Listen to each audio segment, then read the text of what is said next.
How's it going, everybody?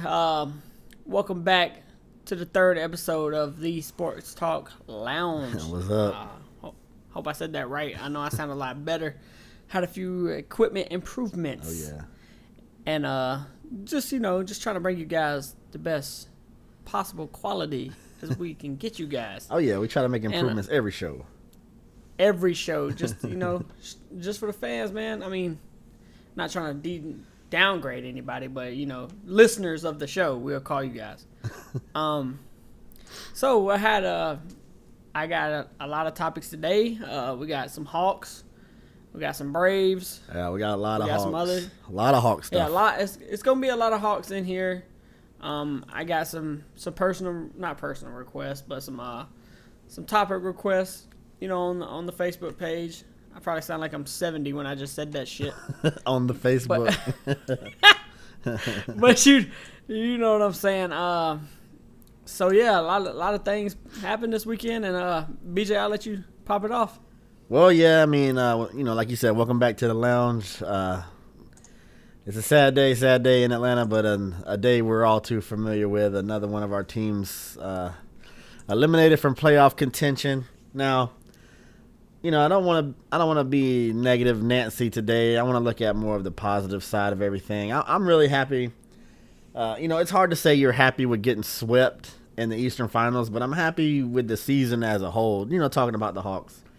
I feel like, we made some progress in certain areas, and we definitely see where we need to improve, and we'll jump into some of that stuff.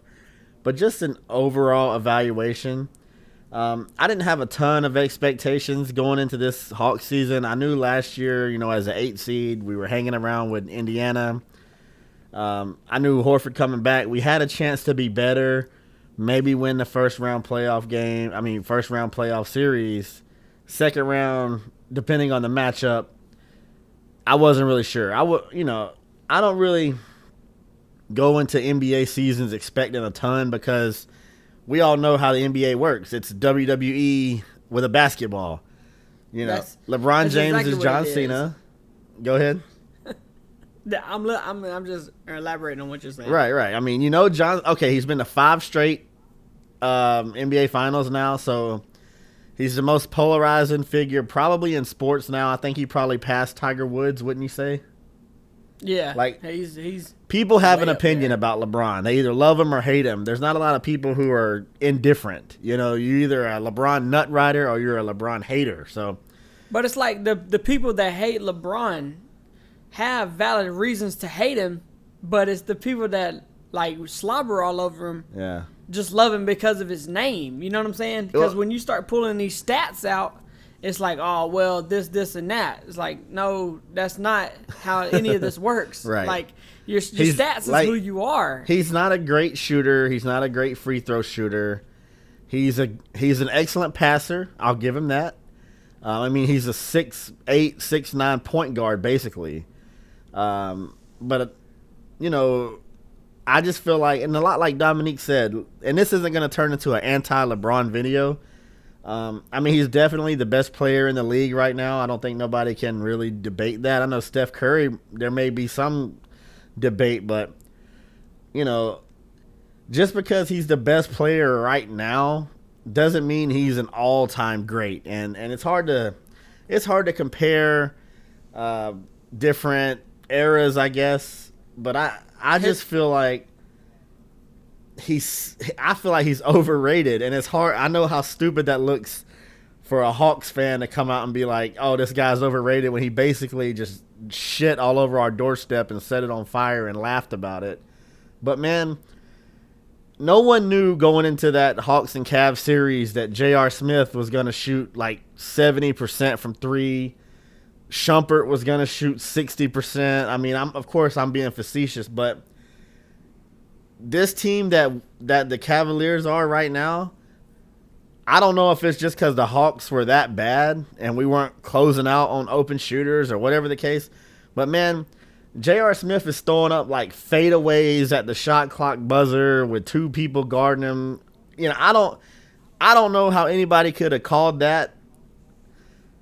I know J.R. Smith is a hot and cold kind of player, but I say all that about LeBron's role players to bring it back to LeBron. Basically, I feel like he is not as great as some people think that he is. And it turns into this great debate that he's the greatest of all time and he's better than Jordan. And I was like, man, when you're dealing with those type of people, you really can't even have a conversation because their mind is already made up. It's like, I'll bring it more closer to home. We like to talk about who our favorite musicians are every now and then. And I'm a big Eminem guy. What can I say? White rapper. Who would have guessed that? I will have people literally try to fight me and tell me that somebody like Gucci is better, or I knew you was about to OJ say. the Juice Man. Like, clearly we're comparing two different things. It's not really comparable or comparable. I'd have to check my enunciation on that. But that's how I feel about Jordan and LeBron. LeBron's great, man. He's the best player in the league. He's carried a shitty-ass Cavs team to the finals. Give him all the props. But I do feel like they're probably going to lose in the finals. Probably to Golden State. I think at last check, Golden State was up by like 7 or 8 right now in halftime of Game 5. So. I think it's tied. I just checked, and it was tied. It's tied. Well, kudos to the Rockets for at least, showing up, unlike the Hawks did. And, again, I don't want to bag on the Hawks, but I kind of felt like Game 3 was stolen from us the way Al Horford got ejected. That was really our game to steal. We probably wouldn't have won the series, but I think we could have won Game 3. Came home and won Game 5 and probably lose Game 6 up there. It would have been a more competitive all-around series. But, the report comes out. Paul Millsap's shoulder, he may have to have surgery. DeMar Carroll's got turf toe plus a sprained knee. I mean, 3 of our starters are – Korver ain't even playing. So it wasn't the same Hawks team that we were all year. And we're running out Sheldon Mack and – Mike Scott against LeBron James, we didn't really have a fair shot, if you ask me. What do you think? This is my cue. All right, so I'll just elaborate on the Hawks thing first, then I'll go back into the LeBron thing.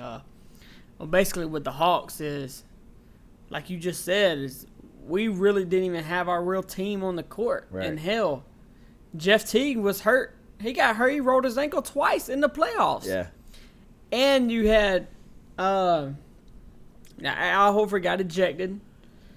And hell, he has a broken pinky. Yep. And once on his he shooting on the shooting hand, and once that happened, the shots he's been hitting all entire year, we watched him brick so many shots in the playoffs right after they taped him up and sent him back out there. Yeah, I saw a stat the Hawks were shooting 20% on open shots or some shit, like some crazy stat like that.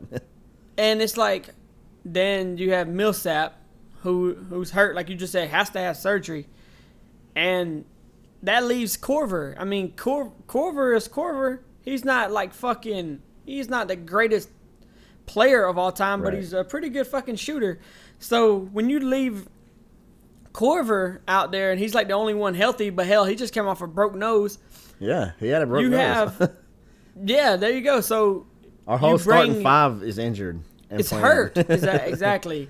So then you have Korver,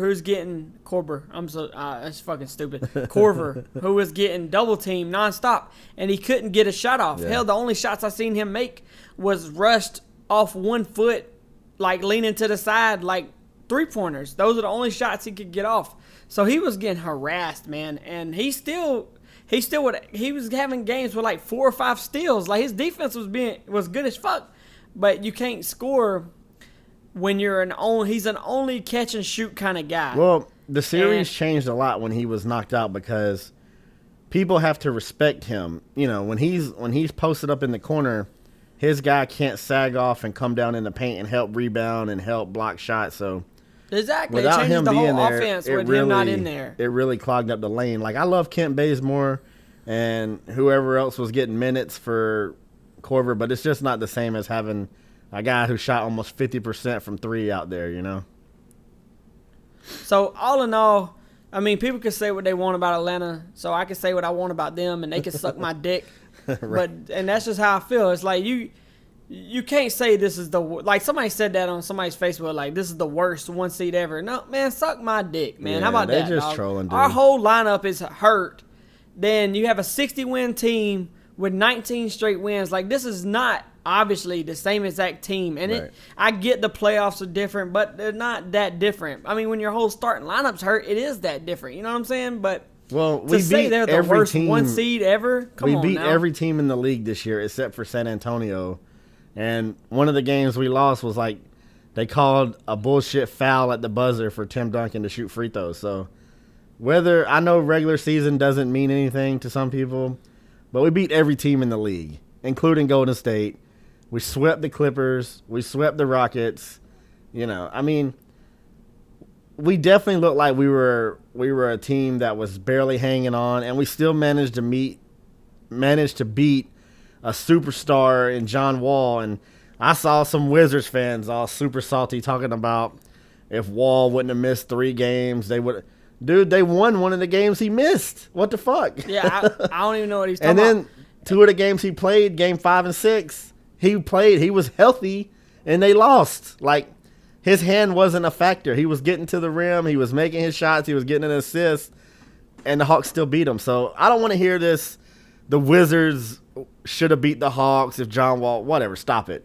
We're not going to sit here and make excuses for the Hawks, but y'all can suck our dicks thinking that anybody else would have beat. The way the Cavaliers just played against us, they would have. They haven't played like that against anybody. Nobody, dog. dude. The series before that against the Bulls, they were averaging like 88 points a game or some shit. Like, And it was the same exact wide open shots. Same folks. J.R. Smith was shooting terrible. Shumpert wasn't there. Dellavedova had that one good game, but I mean, they outplayed us. They beat us. All right, so it's over now. We had a good season, had a good run. I'm not ashamed of the season. I'm proud of the season. I don't have a loser mentality, though. I'm not satisfied with just getting there. I saw somebody say that Hawks fans are losers because we're happy just getting there. Like, no, if it's your first time making it to the Eastern Finals, it's kind of a big deal, you know? I mean, let's just be honest about it. But we're not happy with the fact that we lost. We just look at nobody's it. satisfied with that shit. Right. I mean, we just look at it as a stepping stone. So, you know, with But that you being look at said, it like this. Say what? I was just going to say, like, if you look at it like this, it's our first time being there. So next year, you can't say we've never been there. You know what I'm saying? Well, I don't want to hear this whole experience. That thing. leads me into my next question. Now, where do the Hawks go from here? We got big free agent questions. You got Millsap. You got Carroll. A lot of big names on the free market this year. We got Marc Gasol, LaMarcus Aldridge, Brook Lopez. I mean, there's guys out there who can help Atlanta get over the hump. Now, that depends. Do you want to bring in a true center? Do you want to have a 5 who's going to be in the paint, rebounding, blocking shots? Or do you like having Al Horford, a guy who can step out, hit the mid-range, but is going to get out-rebounded every night? What do you think? Personally, I was thinking about this all day. The guy that the Hawks should go get is Aldridge. Everybody else, you look at them, is just too slow for the offense, man. Even like Al Horford runs up with the ball. Like, he brings the ball up court and beats everybody up court. He ends up passing it before he does something stupid. But that's just how we have the whole fast break mentality. And that's what kind of went down for the Hawks in the playoffs, was they had slowed things down to half court. And this is a very good fast break team. I would try to get Aldridge. It's not happening. Yeah. Like, the Hawks no team I ever root for would ever get the guy who they are supposed to get. Well, he's rumored to be linked to San Antonio. I saw somewhere rumored to probably be playing in San Antonio because Tim Duncan might retire because he's a free agent as well. This is what I don't get, though. If you're a big-name free agent and you just saw a Hawks team win 60 games, make it to the Eastern Conference Finals, wouldn't you want to go and be the guy who, like, gets them over the hump? Like, isn't there something to be said as opposed to, I'm going to go join the Spurs where they already win the title every other year. I just want to get my ring and, you know, just be part of that. But they're in the West, dude. The West could be any of 6 teams next year. Yeah. So you could you could go to Oklahoma next year and fuck. Well, I think KD's a free agent. Bring him in too. But the problem that they'll run into is having Millsap and having Carroll and having to spend money. Right. You know what I'm saying? Well, like Carroll's gonna want money. Millsap I think somebody's had a gonna great overpay. year. Somebody's gonna overpay for Carroll because he outplayed his role a little bit in the first couple series, scoring 20 points, being a defensive specialist. I don't think the Hawks are going to be able to match a $10, $15 million a year contract for DeMarre Carroll. So wherever he ends up, Junkyard Dog, I love you, man. We can't pay you that. We got to go do something else. But if I had to choose, though, I'm with you, man. I would say Millsap has to be the odd man out, and I love Paul Millsap, dude. Yeah, but he's just getting too old and I don't know, the way he was acting. His I guess demeanor, he was hurt. I mean, it's everything. Yeah, and you got to have, sometimes you just have to have some fire in you, man. You can't always just be, hey, we did our best, we'll get them next time. Like, fuck that, man. I want to see somebody throw some shit, pitch a fit. You know, when you see LeBron and them not get a call, it's like the end of the fucking world. Like, see, that's why I think we should bring in, like, Brook Lopez is not amazing by any means, but he's the dirtbag. Yeah, he is. That the Atlanta Hawks need. That's why I want Marc Gasol, dog. Like, I'm an old school traditionalist. I want Marc Gasol in the paint. Anybody coming to the hole is gonna pay for it. You know what I'm saying? Yeah. I don't want these touch fouls that the Hawks do where a guy gets a dunk and we touch him on the back and they get an and one. Fuck that. I want a dude to hit the paint on the floor when he comes to the hole. If you bring Brook Lopez in here, this man single-handedly was working Atlanta in the playoffs. Right. Like, he was out rebounding the whole team. He can shoot free throws, and his defense is about a B. Yeah. So, I mean, you That's bring a in a good point, guy. man. And he can score. He can get his own shot. Yeah, he can score. You're talking about a guy who dominates in the paint on rebounds. That's the biggest issue and the Atlanta Hawks have. The beauty of bringing in a true center that can score, they won't be able to double team him because we got too many shooters. If you double team on the center, we throw it back out to Corver. Exactly, dude. So that's right now the Hawks don't have a guy that you have to double team. But you saw every time the Hawks tried to double LeBron, boom, wide open three, boom, backdoor cut layup. We run a system where it's pass, pass, pass, pass. Eventually, the defense gets used to that shit, and when they watch film after film after film, they see what you're running, man. By the time we got to Cleveland, hell, we couldn't even get open shots. And when we did, I guess we were so fucking surprised that we shot that shot off the top of the backboard. You know, it's like we just didn't have no confidence in that series at all. And it was like, and when you bring in a center, I'm not like riding on Brook Lopez. There's other good centers out there, but you bring in a guy who can score, and the Hawks, over the past 8 years of them like going to the playoffs, they always run into this quarter where they score like 15 fucking points. Yep. And I'm like you can't go on 6-minute droughts. I watched the Hawks against the Wizards give up like back-to-back 19-0 runs and cut it back. How do you do that? You cannot be in the playoffs giving up 19-0 runs, man. It's not happening. Yeah, it's the brutal, Hawks man. have to have a guarantee 2 points here, a guarantee and one here. Something to slow the pace down. Somebody that can score in the paint. Somebody that'll foul the shit out of you, and a guy that can complain for some foul calls. You know what I'm saying? So I think we both agree that the Hawks need a big. Now, what do you do with Horford? Do you move Horford to the 4? You move Horford to the 4 because you're going to free up Millsap or Carroll, and you just kind of move it up like that. You see what I'm saying? Yeah, the only problem, though, is Horford's slow, man. So when you play against Cleveland next year in the playoffs and LeBron's at the 4 and you got Horford guarding LeBron, you know, that's a tough matchup. Well, I mean, I guess on defense you just have to switch. And that brings us back to our other. We went and got Thabo Cephalosha, and he got beat up by the cops. Yeah. So that when is that was story going to come out? Like, how come we're not hearing anything about that story? What's the deal? What's the holdup, man? I don't know, man, because I've heard 1,000,001 stories about people getting beat up by cops. But when it's just weird how you play for the Atlanta Hawks and nobody cares. Like, right, and we had to play Brooklyn in the first round, and one of our best players gets beat up at a Brooklyn nightclub. Go figure. Yeah, Yeah, go fucking figure. And we run Perro out there, which Perro has to go too. That's another move that has to happen. Perro's got to go. Mike Scott's got to go. Sheldon Mack's probably got to go. And these are guys I like, man, but we just need to get better on our bench, you know? We need guys. Yeah, it's like. We need to bring in a Jamal Crawford, a Lou Williams. Yeah, we got to bring we got Schroeder.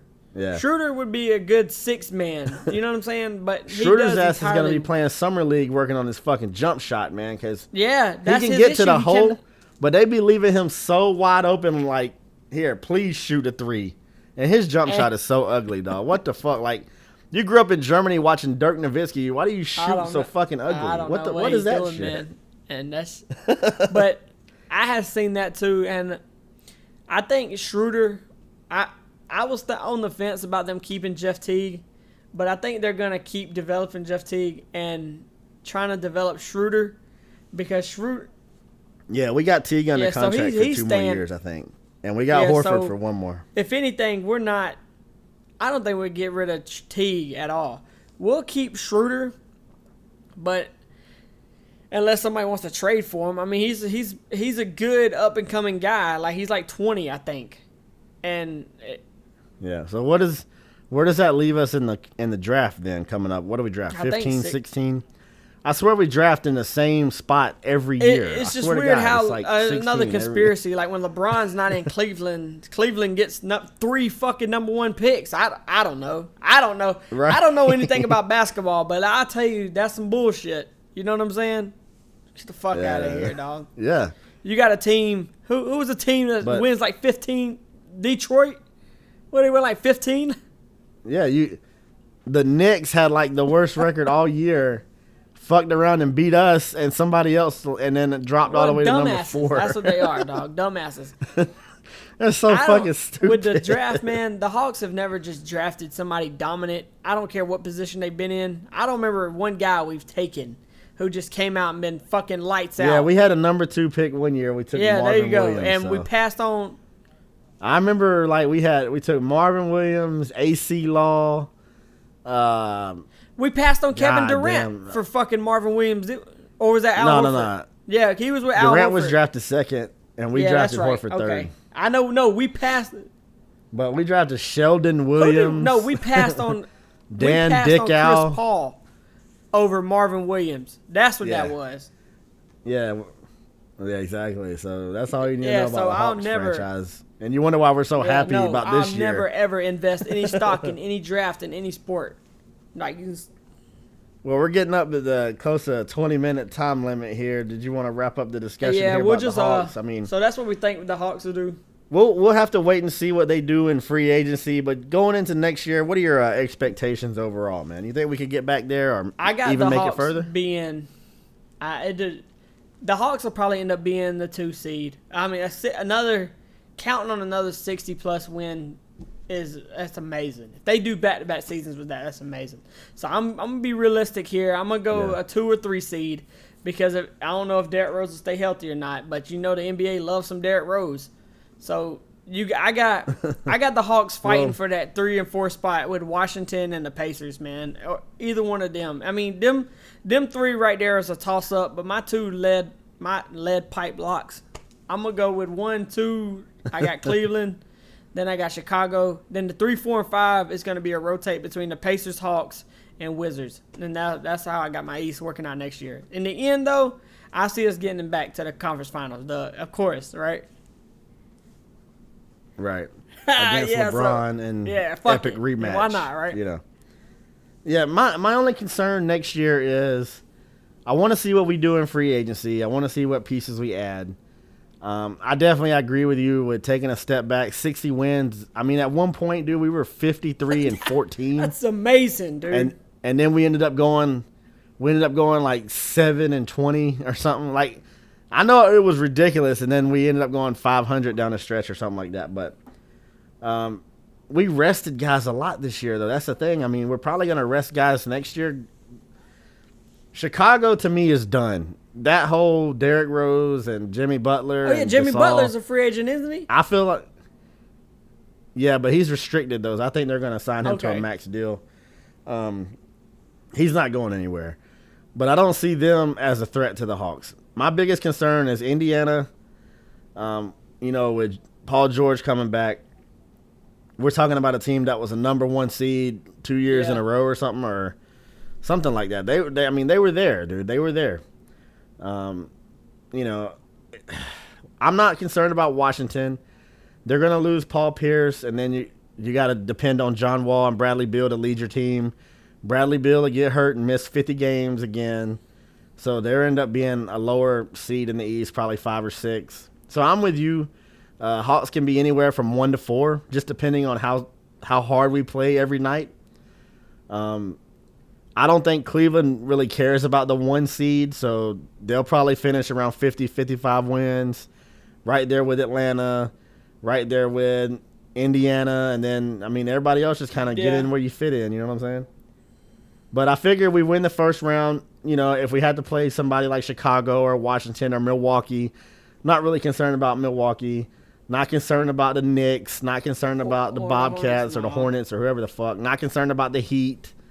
These are all teams that are just teams. They're no threat right now.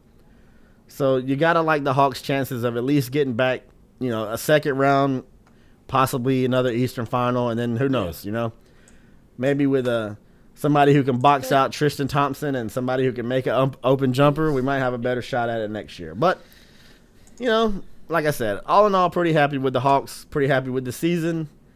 And, that's all I can really say about it at this point, Cody. Yeah, I'm with you, man. Fuck. I think we covered every aspect of the Hawks. Right. So we'll have to get another video for you guys tomorrow. Gonna do some more baseball talk. I know some people want to talk All-Star results coming out. Saw my man Allen with the shout out there. We're going to jump into the Braves' new stadium. We saw a reveal of that today. I don't really like it, but again, we'll touch on that tomorrow. What else you got on the tap for tomorrow, man. Cody? I was going to talk about Juan Uribe, but he filled right in his new. Yeah, I don't get the Juan Uribe trade just because we already got a right-handed third baseman on contract for 2 years, Chris Johnson. But anyway, we'll jump into that tomorrow. We'll get all your finals predictions looking like Golden State and Cleveland. But again, the Rockets and Golden State are still playing. Don't want to be disrespectful to Houston. We'll at least wait till the series is over before we jump into our predictions. And we wrapping it up? I guess we are, man. Just so we're done for the night. Tune in for tomorrow. We'll cover every topic you guys lifted. I'm lifted. Listed. And, peace. Yeah, man. Hit us up. Facebook, Twitter, Instagram, MySpace, fucking Yahoo chat, Messenger. Hit us up on all that shit, man. Y'all hold it down. We out. Peace.